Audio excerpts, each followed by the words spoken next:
tuning into this edition of Positively Montana. I'm Hallie Schwinnard. Each week we travel the state looking for stories that inspire people, helping others and doing good in our communities. Let's begin with a serious topic.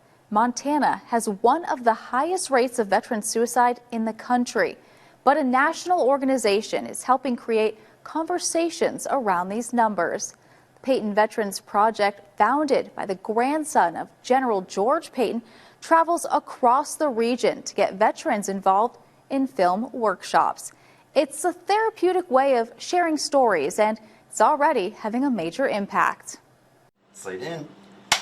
When you've lived through the unthinkable, sometimes words just aren't enough. Montana has some of the highest depression rates amongst veterans and amongst just his regular population. Retired Army veteran William Watson knows that weight, and as a behavioral counselor, his sense of service has evolved. 20 years in the Army, selfless service is something that I've kind of picked up on, and now it's like, I can still do that. I can still be of service. It's why he and 12 other local military veterans gathered at MSU Billings over the weekend for a unique mission. One without a uniform, but still with plenty of courage. I have not done anything like this before. All of us are dealing with issues, and it allows us the place to communicate like how we deal with it, how we see the world. The Peyton Veterans Project I Was There film workshop travels across the region and helps participants turn raw emotion into art. Each group discusses personal stories and ideas. By the end of the weekend, they'll have created short films aimed at addressing those difficult topics. When I was thinking of the idea of the film, that's really the idea that I was thinking about. It's okay not to be okay. And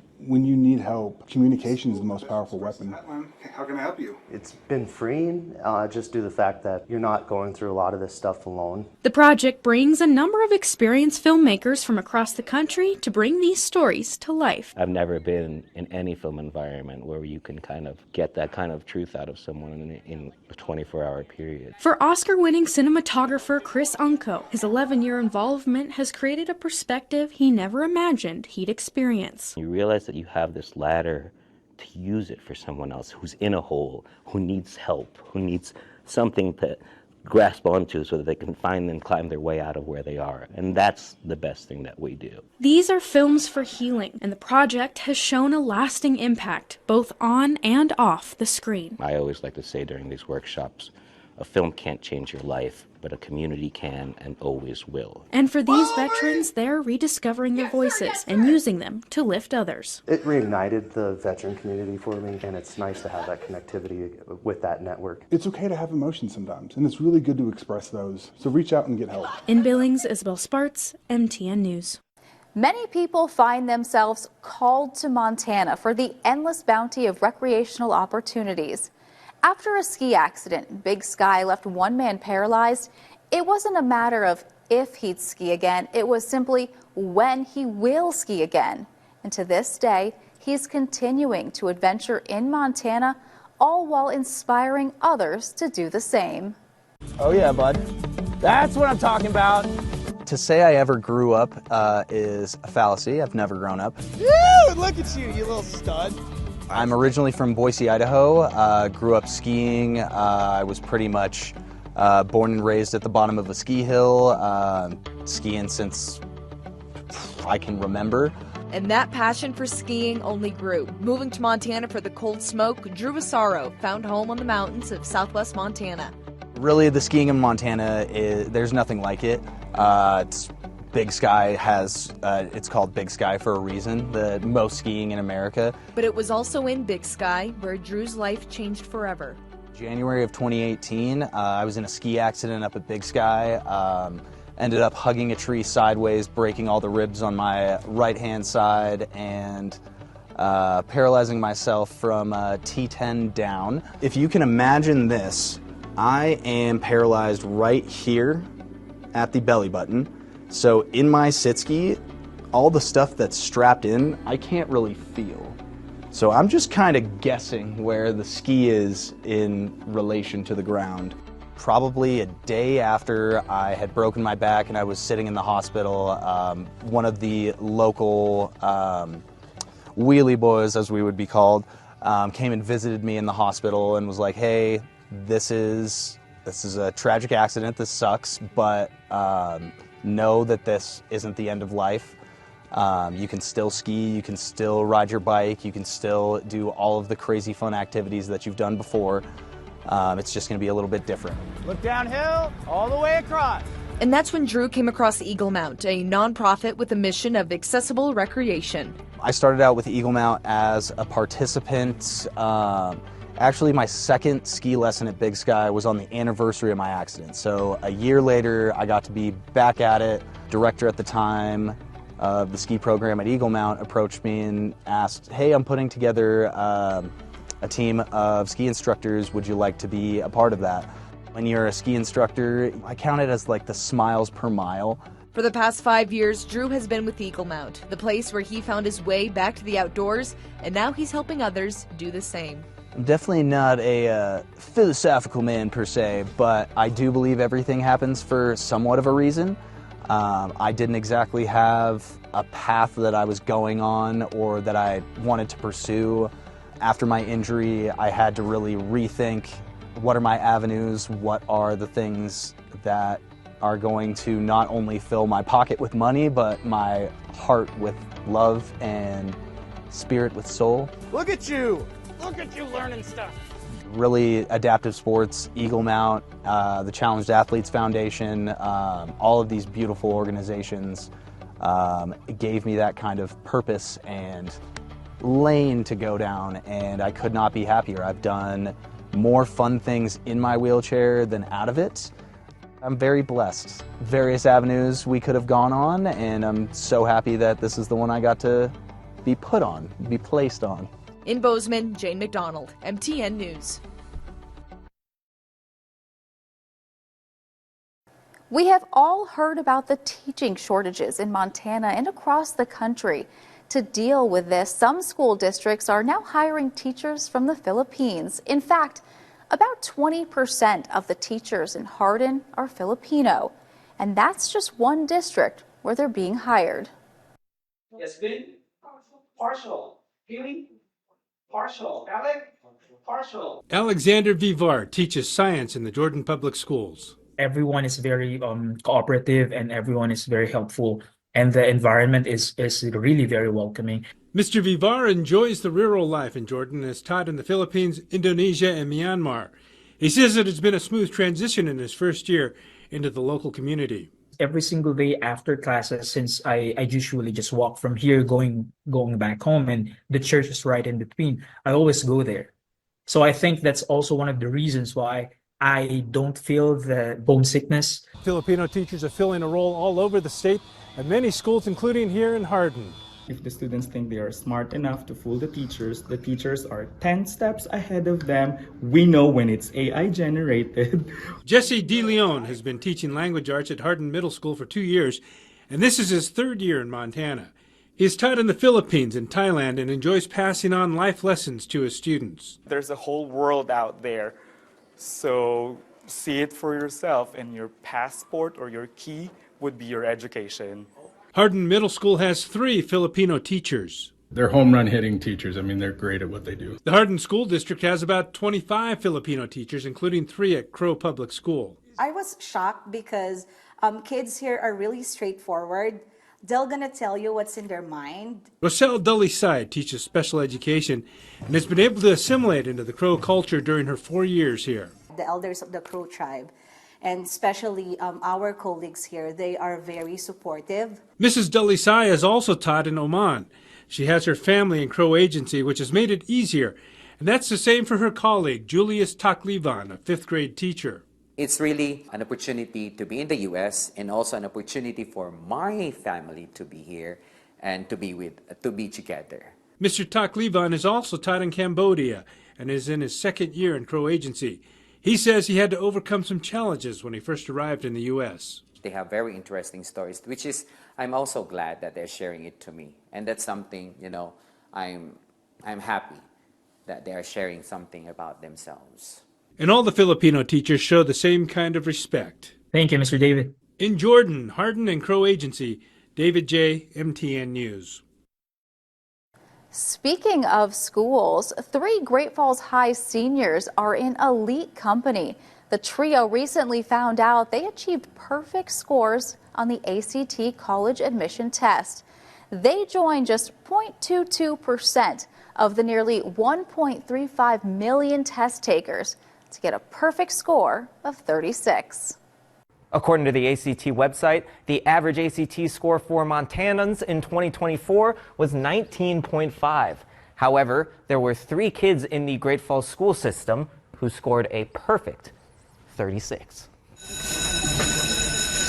Not all of us are natural-born test takers. My toughest part was definitely reading. My personal most difficult one was English.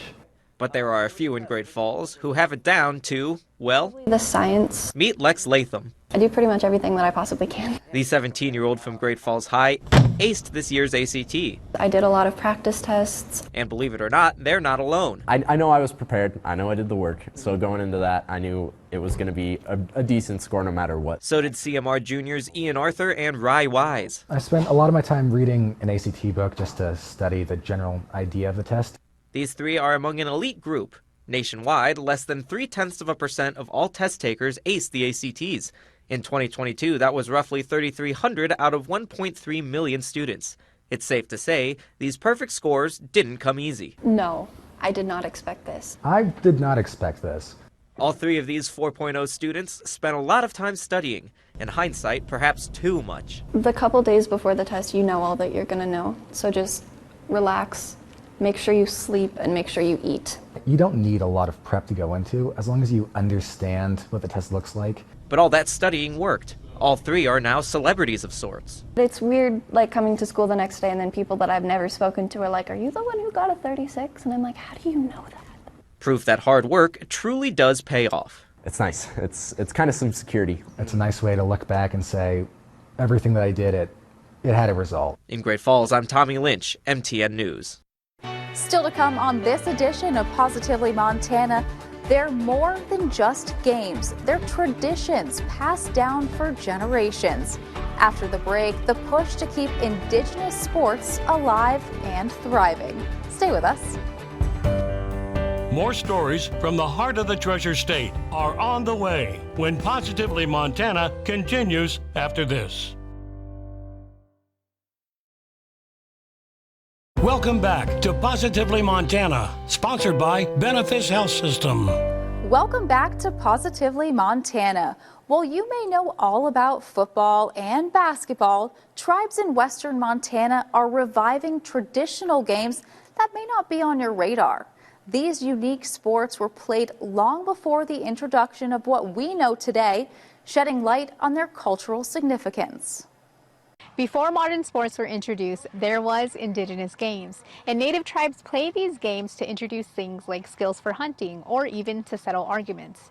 But today, many tribes are bringing these games back to their community. The cultures across Montana had lost a lot of the children's games during the boarding school era.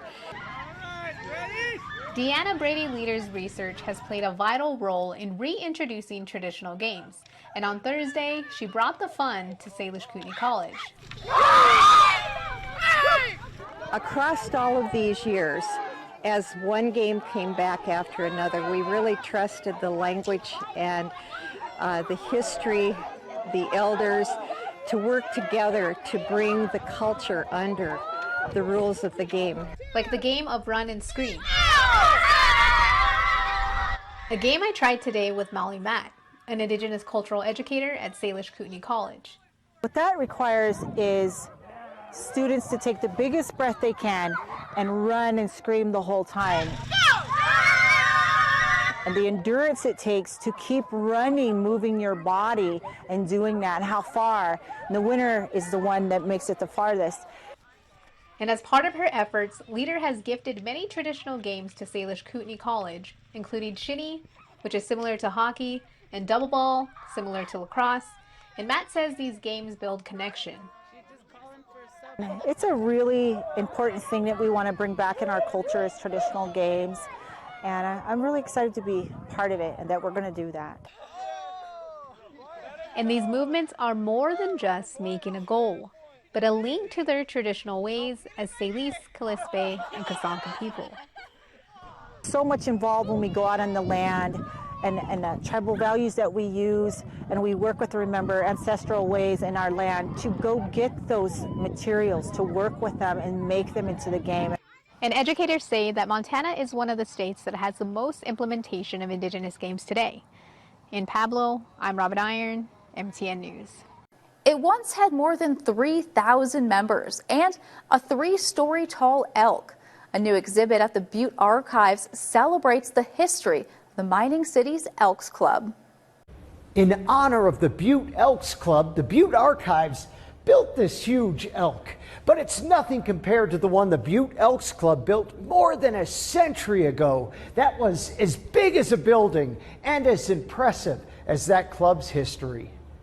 A trolley car could fit underneath it. Cars could drive underneath it. It's one of those things that almost is too big to be true, but of course that would happen here in Butte. It happened in July of 1916 when the Elks Club constructed a 62-foot tall elk that straddled the intersection of Broadway and Main Street. It was built for the Elks National Convention that drew more than 30,000 people to Butte.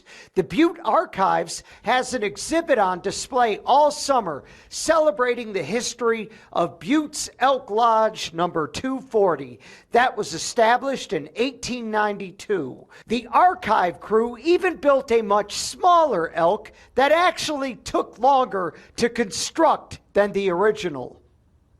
It took us more than 5 days. So as we were building this, I kept saying, you know, it took them 5 days to build this thing is all, which is incredibly impressive. After the convention, Butte didn't know what to do with the massive elk statue. They tried to save it, so they thought it could go on top of Big Butte. It could go to the Columbia Gardens, but they realized it just really wasn't feasible to move it. To physically move it would have cost a lot of money also. It was dismantled, and since the plaster was mixed with copper ore, the pieces were sent to the smelter, an appropriate end for an elk made in Butte. And I also think this is a really neat way to honor our elks currently. And I think the Butte Elks are really trying to live up to that standard that they always have and are still very active to this day. In Butte, John Amy, MTN News. Still to come on this edition of Positively Montana, they were once homeless. Now they're helping others get back on track. Coming up, a new campus, a new mission, and a powerful message of hope. Stay with us. Positively Montana continues after this. Welcome back to Positively Montana, sponsored by Benefice Health System. Welcome back to Positively Montana. The Montana Rescue Mission is opening new doors with the grand opening of its brand new campus. The facility promises a fresh start for those in need, offering hope, help, and hands-on training. When you think of a train, do you imagine it in motion or standing still? This is the Life Change hallway. This is really where the work begins. Matt Lundgren sees trains as speeding along, always headed somewhere new, just like the people he serves at the Montana Rescue Mission. The theme here is really the railroad, obviously because of Mr. Washington and his generosity, but also this is steps on the journey, right? This is not the destination, the homeless shelter. No one stays here long term. People come, they heal, they work on their lives, and then they move on to their next stop on the train line, so to speak. Today, those tracks are being extended from one building to two. The mission is opening a second campus, laying down new rails with services like an auto shop, salon, and child care center. What we call the unified campus, everything is under one roof. Why? Because if you have to walk across town to see your therapist, you might get distracted on the way, right? You might run into some of your old friends that want you to do some of those old destructive behaviors. We have recovery groups, life skill classes, healthy eating, gardening. Vanessa Bond is the program coordinator, but her own journey started on this same track. Went to the shelter, rang the doorbell, they let me in, and my journey began from there. She now works alongside David Campbell, a case manager who once stood in the same shoes. Now I went from being homeless with no hope at all to being a case manager here. Evidently, the people that I was working with saw something in me that I didn't know was there. Now, both of them, once passengers, are helping others catch their connection to a new life. I want to help them because I've been there. I know what they went through. There's absolutely hope, and that as long as you can put a little bit of effort into it, there is a hope for you at the end of the road. Marcus Kukova, MTN News. Advocates for high school baseball in Great Falls are hopeful the sport can be added for next season. The organization meets regularly to discuss the status of the possibility. For kids in Great Falls, it's on a little league field like this that their baseball journey begins. Their first hit, fielding that first grounder, to making that first out. But for many kids, the question is, where will that baseball journey end? Tegan Gunter has been playing baseball his whole life. Left foot first. 3 years old was when he first started. And his dad Dale has been along for the ride every step of the way. He pushes himself, and that makes watching your kid play any sport so much more fun when you see the passion in them and their drive to get better. Yes, it's about more than their batting average. When you're involved in team sports, you learn that it's about the team, not just you. Youth sports is how Tegan met his best friend Dayton. This is them at just 5 years old. Some of my closest friends I've met through baseball. Together, the two want to play baseball for their future high school. I've always dreamed of that. I'd love to play as long as I can. Playing for your school and your colors in front of everyone in your city, it's kind of a fun experience, and it really motivates you. Right now, the Great Falls Advocates for High School Baseball have raised nearly $32,000 of the $101,000 they need before August 1st. The group met Tuesday night to talk about next steps. Billings and Missoula chose to jump in after having 1 year of their money raised. We have chosen not to do that. This group is hoping Great Falls will become the next major Montana city to officially add the sport. I just think it would be an awesome opportunity for all of our young athletes in our community. A potential hit, especially for players like Tegan. Good job, Blake. A 13-year-old still living that little league dream, a decade after it all began. They're like my family, basically. In Great Falls, I'm Tommy Lynch, MTN News. We hope you enjoyed this week's edition of Positively Montana. I'm Hallie Schwannard, and we'll see you right back here next week.